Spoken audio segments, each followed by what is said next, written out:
نستعين والصلاة والسلام على رسوله الكريم وعلى آله وأصحابه ومن تبعهم بإحسان إلى يوم الدين أما بعد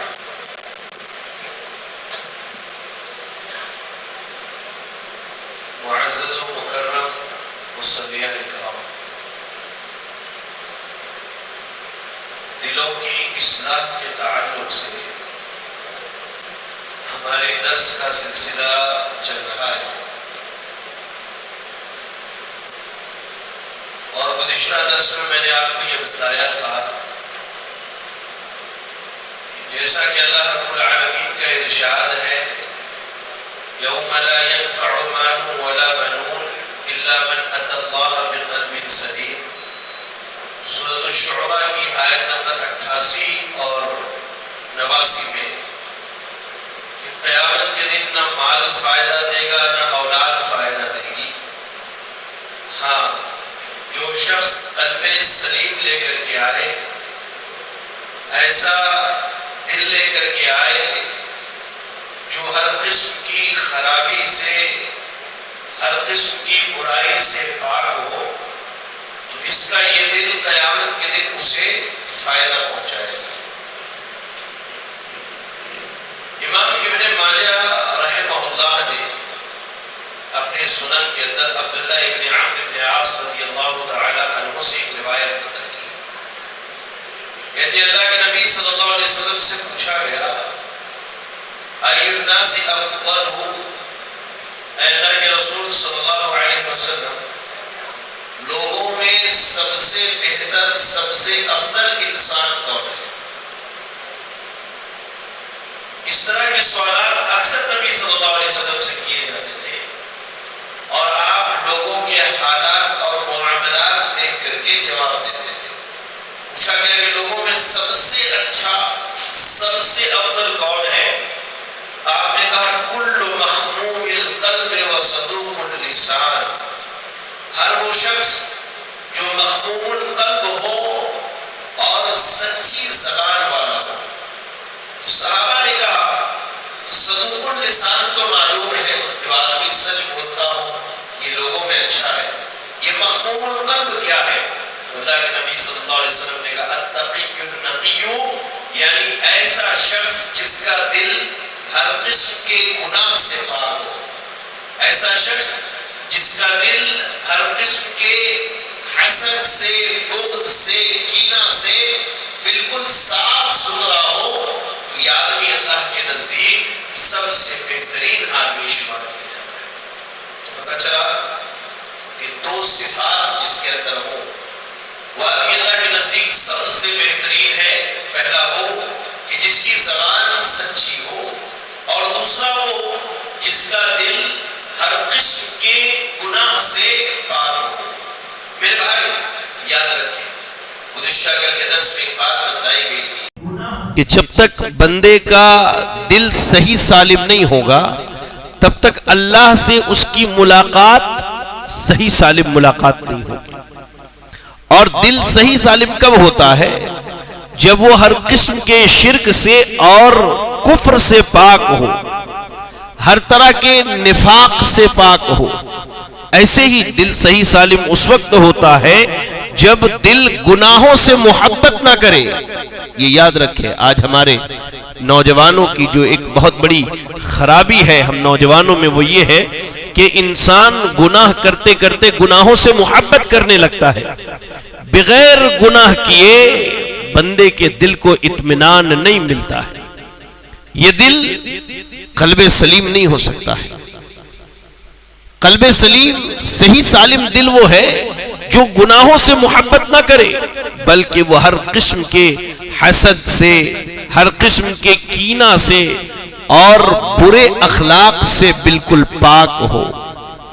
امام ابن العربی رحمہ اللہ اپنی کتاب احکام القرآن کے اندر کہتے ہیں وَلَا يَكُونُ الْقَلْبُ سَلِيمًا إِذَا كَانَ حَقُودًا حَسُودًا مُعْجَبًا مُتَكَبِّرًا، کہ دل اگر حسد کرنے والا ہو اور کہتے خود نمائی میں مبتلا ہو، یعنی اپنے آپ کی بڑی تعریف کرنے والا ہو، اور اگر تکبر کرنے والا ہو تو یہ دل قلب سلیم نہیں ہو سکتا ہے، سیدھا اور سچا دل نہیں ہو سکتا ہے۔ سچا دل تو وہ ہے جو بالکل عاجزی اور انکساری اختیار کرنے والا ہو، سچا دل وہ ہے جو بالکل جھک کر کے زندگی گزارنے والا ہو۔ اللہ اکبر۔ اس کے بعد کہا کہ دیکھیں قلب سلیم، نیک اور پاک دل وہ دل ہے جو اس سے چھوٹ جائے اس پر افسوس نہیں کرتا ہے۔ اللہ میری وہ چیزیں ختم ہو گئی، میری فلاں چیز چھوٹ گئی، اس پر اسے افسوس نہیں ہوتا ہے۔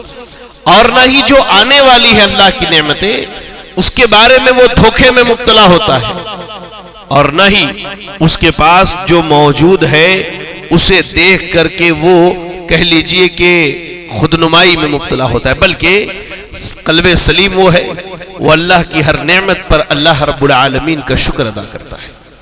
اللہ کی ہر نعمت پر جو نعمت موجود ہے اللہ کا شکر ادا کرتا ہے اور کوشش کرتا ہے کہ اس نعمت کی حفاظت کرے۔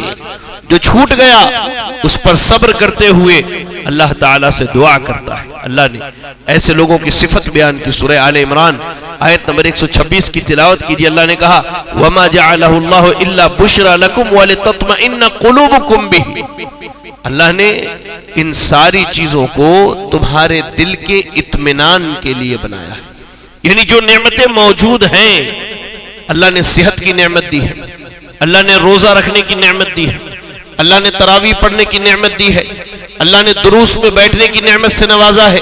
بندہ ان نعمتوں پر اللہ کا شکر ادا کرتا ہے، کیوں؟ اس لیے کہ کتنے ایسے لوگ ہیں جو اس سے محروم ہیں۔ اب دیکھیں نماز ختم ہوئی، لوگ اپنے گھروں کو چلے گئے، گھر جا کر کیا کرتے ہیں؟ آدھا ایک گھنٹہ بستر پر ایسے ان کا گزر جاتا ہے، کبھی موبائل دیکھنے میں، کبھی دوستوں سے بات چیت کرنے میں، کبھی کچھ کرنے میں۔ لیکن اللہ نے آپ کے دل کو یہ توفیق دی یہاں بیٹھ کر کے اللہ کے دین کی باتوں کو سننے کی، تو یقین جانیے یہ اللہ رب العالمین کے جانب سے آپ کے لیے دل کے اطمینان کا سامان بننے والا ہے۔ قلب سلیم، سیدھا دل وہ ہے جو بڑا مطمئن ہوتا ہے اور خوف اور امید کے درمیان زندگی گزارتا ہے۔ یاد رکھیے گا دل جو ہے قلب سلیم، اس مسئلے کو ذرا سمجھ لیں کہ یہ دل خوف اور امید دونوں کے درمیان زندگی گزارتا ہے۔ قرآن مجید پڑھی اللہ نے سورۃ المؤمنون کی آیت نمبر 60 میں ارشاد فرمایا وَالَّذِينَ يُؤْتُونَ مَا أَتَوْا وَقُلُوبُهُمْ وَجِلَةٌ، کہ وہ لوگ جو کرنا تھا، جو دینا تھا دے دیے، لیکن اس کے بعد ان کے دلوں کے اندر بے چینی ہوتی ہے۔ یہ آیت کریمہ سیدہ عائشہ رضی اللہ تعالیٰ عنہ نے اس آیت کے بارے میں اللہ کے نبی سے پوچھا، اللہ کے رسول صلی اللہ علیہ وسلم کیا یہ وہ لوگ ہیں جو شراب پیتے ہیں، چوری کرتے ہیں اور ان کا دل بڑا بے چین رہتا ہے؟ کہا کہ نہیں اے صدیق کی بیٹی، ایسا نہیں ہے، بلکہ یہ وہ ایمان والے ہیں جو روزہ بھی رکھتے ہیں، نماز بھی پڑھتے ہیں، صدقہ بھی کرتے ہیں، اور انہیں ڈر ہوتا ہے کہ کہیں ہمارا عمل اللہ تعالیٰ قبول نہ کرے۔ یہ ایک کہہ لیجئے قلب سلیم کی علامت ہے۔ بندہ خوف اور امید دونوں پر زندگی گزارتا ہے۔ ایک پرندہ اگر لے لیجئے، پرندہ دونوں پر کے بغیر نہیں اڑ سکتا، ایک پر کے بغیر، ایک پر نہ ہو تو پرندہ نہیں اڑ سکتا۔ ویسے ہی ایمان والے کا ایمان اللہ کا مقبول تب تک نہیں ہوگا جب تک اس کے دل کے اندر خوف اور امید دونوں صورت نہ باقی ہو۔ روزہ رکھے تو ڈر ہو کہ کہیں اللہ تعالیٰ اسے ہمارے منہ پہ دینا ہمارے قیامت کے دن، لیکن دوسری طرف امید بھی ہونی چاہیے کہ میں نے روزہ تو اللہ کے لیے رکھا ہے، اللہ تعالیٰ قبول کرے گا۔ نمازیں پڑھے تو ڈر ہو، صدقہ کرے تو ڈر ہو کہ ایسا نہ ہو کہ یہ اللہ قبول نہ کرے، لیکن دوسری طرف یہ امید بھی ہونی چاہیے وہی میرا رب ہے، وہی میرا حاکم ہے، وہی میرا مالک ہے، وہی میرا خالق ہے، میری عبادتوں کو ضرور بھی ضرور وہ قبول کرے گا۔ کہا اللہ نے اولئک یسارعون فی الخیرات وہم لہا سابقون، یہی وہ لوگ ہیں جو نیکیوں کے کام میں آگے بڑھتے اور یہی لوگ سبقت کرنے والے ہیں۔ میرے بھائی یاد رکھیں قلب سلیم وہ دل ہے کہ جب وہ گناہ کرے تو وہ پلٹ کے اللہ کی طرف آتا ہے۔ قلب سلیم کی علامتیں بتلا رہا ہوں میں کہ گناہ ہو جائے تو دل فوراً پلٹ کے اللہ کی طرف آتا ہے، جب غلطی کر دے، خطا ہو جائے تو فوراً اللہ تعالیٰ سے توبہ اور استغفار کرتا ہے۔ کہہ لیجئے کہ قلب سلیم یعنی سیدھا اور اصلاح کیا ہوا دل وہ ہے کہ جو ہمیشہ توبہ کے دروازے پر بیٹھا رہتا ہے، ہمیشہ توبہ کے دروازے پر۔ اللہ نے کیا کہا؟ من خشی الرحمن بالغیب وجاء بقلب منیب، سورہ قاف کی آیت نمبر 33 پڑھی۔ اللہ نے کہا کہ جو اللہ سے غائبانہ طور پر ڈرے اور قلب منیب لے کر کے آئے۔ قلب منیب کیا ہے؟ وہ دل جو بار بار گناہ کرنے کے بعد اللہ کی طرف پلٹتا ہے، اللہ تعالیٰ سے دعا کرتا ہے۔ ایسے لوگوں کا دل کیا ہے؟ قلب سلیم ہے، اصلاح کیا ہوا دل ہے۔ ایسے لوگوں کے دل اللہ کے ہاں بڑے پسندیدہ ہیں، اور ایسے دل کا عمل اللہ کو بڑا قبول ہے۔ یاد رکھیں، قلب سلیم وہ ہے کہ جس میں ایمان بیٹھ جائے مضبوطی سے۔ قلب سلیم وہ ہے جو ایمان کو مضبوطی سے تھام لے۔ پہاڑ کے مانند ایمان ہو ان کے دل کے اندر، ایمان ان کا متزلزل نہ ہوتا۔ آپ دیکھیں سورہ کہف پڑھیے، آیت نمبر 14 میں اللہ نے نوجوانوں کا قصہ بیان کرتے ہوئے کیا کہا؟ اللہ نے کہا وَرَبَطْنَا عَلَىٰ قُلُوبِهِمْ إِذْ قَامُوا فَقَالُوا رَبُّنَا رَبُّ السَّمَاوَاتِ وَالْأَرْضِ لَن نَّدْعُوَ مِن دُونِهِ إِلَٰهًا لَقَدْ قُلْنَا إِذًا شَطَطًا۔ قوم کے لوگ پیچھے پڑ گئے، کیوں؟ اللہ پر ایمان لایا ہے۔ کہا کوئی بات نہیں، اللہ نے کہا ربطنا علی قلوبہم، ان کے دلوں پر ایمان کو اللہ نے بٹھا کے رکھا تھا۔ بستی چھوڑ دی، علاقہ چھوڑ دیا، ایک غار میں جا کے اللہ کی عبادت کرنے لگے، لیکن ایمان کا سودا نہیں کیا۔ تو قلب سلیم وہ ہے کہ جس میں ایمان اگر ایک مرتبہ داخل ہو جائے تو ایمان بیٹھ جاتا ہے، بس جاتا ہے، اب وہ اس دل کا سودا نہیں کرتے ہیں۔ اس لیے میرے بھائی یاد رکھیں، ہم سب کو اس بات کی ضرورت ہے کہ ہم اپنے دل کو قلب سلیم بنائیں، اور اس کے لیے 4 اسباب اختیار کرنے کی ضرورت ہے۔ کتنے اسباب؟ 4۔ ان میں سے آج ایک بتاتا ہوں، کل 3 بتاؤں گا انشاءاللہ۔ پہلا سبب کیا ہے کہ اللہ کے تعلق سے بندے کو علم حاصل کرنا، اللہ کی معرفت ہونی چاہیے، اللہ کی پہچان ہونی چاہیے کہ ہمارا رب کون ہے۔ یہی چیز جو ہے حقیقی ایمان کی طرف لے کر کے جانے والی ہے، اور ہر آدمی یہ جانتا ہے کہ ایک اللہ کی عبادت ہی ہم سے مقصود ہے، ایک اللہ کی عبادت ہی ہم سے مقصود ہے۔ اور یاد رکھیں کہ اللہ کے بارے میں اللہ سے بہتر کوئی نہیں بتلا سکتا، اللہ کے بارے میں اللہ سے بہتر کوئی نہیں بتلا سکتا، اور جو جتنا اللہ کو زیادہ جانتا ہے وہ اللہ سے اتنا زیادہ ڈرنے والا ہے۔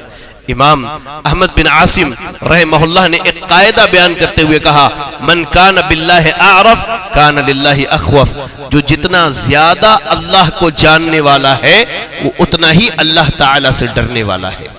ایسے ہی قرآن مجید پڑھیے، سورۃ الحج کی آیت نمبر 54 میں اللہ تعالیٰ نے کہا وَلِيَعْلَمَ الَّذِينَ أُوتُوا الْعِلْمَ أَنَّهُ الْحَقُّ مِن رَبِّكَ فَلَا يُؤْمِنُ بِهِ فَتُخْبِتَ لَهُ قُلُوبُهُمْ۔ کہا اللہ رب العالمین نے کہ اہل علم جانتے ہیں کہ اللہ ہی حق ہے۔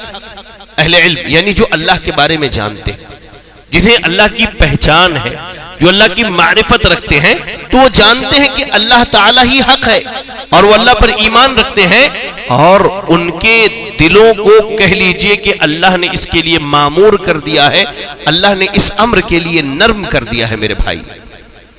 اور ایسے ہی آپ پڑھیے قرآن مجید سورہ فاطر کی آیت نمبر 28 میں اللہ نے کہا انما یخشی اللہ من عبادہ العلماء، اللہ سے حقیقی طور پر وہی لوگ ڈرتے ہیں جو علم والے ہیں۔ اور امام ابن کثیر رحمہ اللہ اس آیت کریمہ کے بارے میں ارشاد فرماتے ہیں کہ پتہ یہ چلا کہ جو اللہ کو جتنا زیادہ جانتا ہے اس کے پاس اللہ کا اتنا ہی ڈر ہے۔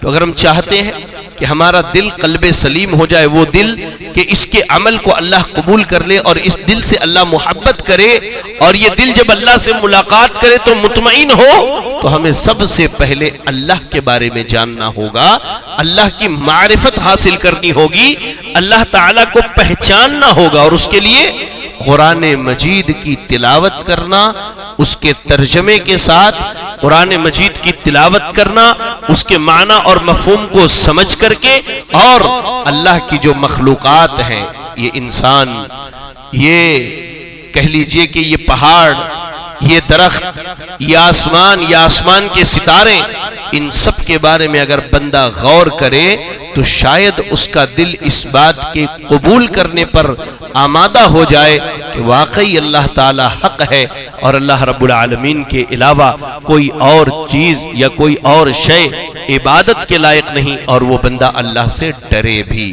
تو ان چیزوں میں اگر غور و فکر کیا جائے، خاص کر کے قرآن مجید اور اس کی آیات میں، تو انشاءاللہ اللہ کی معرفت حاصل ہو سکتی ہے۔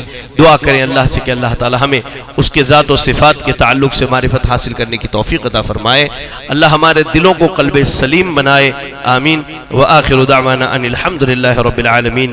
جزاکم اللہ خیرا۔ السلام علیکم ورحمۃ اللہ وبرکاتہ۔